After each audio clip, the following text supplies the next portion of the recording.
Hello everybody, welcome to another True Review. Today I'm bringing you Fat City on the Xbox One. It's been out for a couple of months now and is priced around the £10 mark on the UK market store.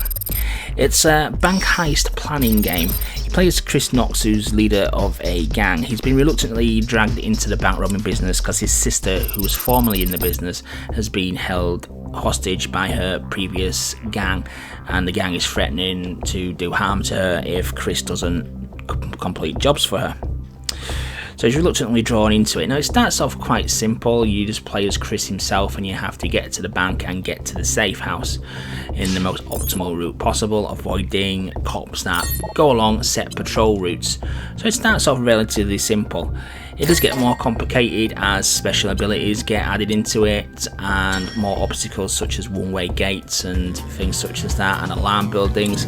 But that's when extra crew members come into the equation. You get an electronics man, you get a wheelman, you get an explosives man, and I'm sure there's somebody else who I can't remember what their specific title is as well. But the abilities all tend to do the same thing really, either disabling alarms, allowing you through gates, or somehow disabling or bypassing the cops on the patrol routes. Now the game's split into two distinct parts.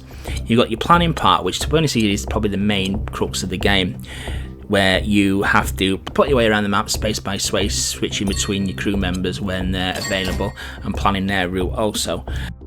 If you're happy with the route, which has to go through the bank square and end on the safe house square, and ideally bypassing a danger diamond square as well, which usually is in the middle of the cops patrol route to gain the full marks on the level.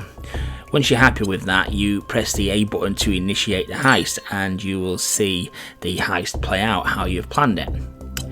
Now, this is where your special abilities come into play, because if something is going to go wrong, or you're going to collide into a cop, or you need to disable an alarm building, then this is where you activate them. So you've got to keep an eye on all your crew members moving around the map on your predetermined route in order to trigger their abilities to make the heist go to plan. It can get a little bit tricky at times when you do have several gang members moving around at once. But thankfully, if you do make a mistake, the game's got a quick restart and you're back into the action as quickly as possible. Now for me, the concept of this game is absolutely amazing. There's really a great idea here, although I'm not too sure about the implementation of it that Fat City has gone down.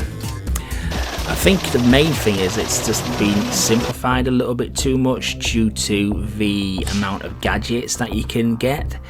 The gadgets do make the game very easy, and these gadgets you purchase through the funds you obtain from the heists.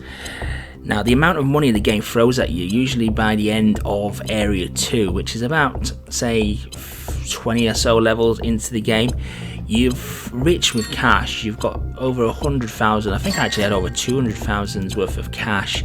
You've got a ridiculous amount anyway, and you literally can purchase anything that you want. You can even purchase a schematic which plots out the optimum route of the map for all your gang members on that mission, and then it's just simply a case of hitting the A button to watch the heist play out. And to me, they needed to either reduce the amount of cash you gained or increase the price of the items, because you shouldn't just be able to buy these items just to make the levels meaningless really, because the amount of gadgets you can actually buy, you can just ghost through all the cops, so it requires no skill really at all really, just other than hitting the A button when you're going to bump into a cop. And the other thing I didn't like about the game is the graphical style. I get what they were going for with the kind of computerized blueprint view of the city. I don't have an issue with that as such. It's just really how they're depicting the character models. The gang members themselves are just like counters from a board game. It's a very odd decision. You just got coloured counters with a picture of them in black and white. It just is really bizarre, especially when the cops are actually depicted as cop cars. It would have been nice to actually see some character models moving around the map.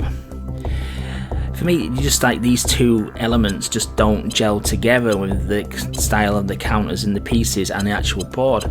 I would have much rather have seen something kind of like comic book styly with like Keystone Capers kind of theme, when the heists initiated, like pop-up windows were appearing with little comic windows with banter between the cops and the robbers going on as the heist was played out. I thought that would have been much better and much more visually entertaining as well, because pretty much once you've hit the A button to initiate the heists, their levels, your interactions pretty much limited then just triggering the special abilities as and when you do need them. So yeah, it's a game of two halves for me really. Fantastic concept, and I think there's a better game to be made with this idea, but just I just didn't like the implementation of it, and the graphical style just didn't sit quite well with me. Sound wise, the game's pretty good. There could have been a bit more variety in the musical tracks, that would have been nice. The audio's not too bad on it. Achievement wise, it's a very easy game to score if you abuse the gadgets, which most people generally will, because that's what they only use the caches for that you're obtaining. And due to that, the game's over pretty quickly. You're probably going to clear it in about 3 to 4 hours maximum. Which, the question, is it worth £10 for 4 hours entertainment? Obviously, I can't answer that. That's a decision for each individual player to make. But yeah, I enjoyed the game. I did enjoy the game, but I just think there's a better game to be made with this idea and this concept.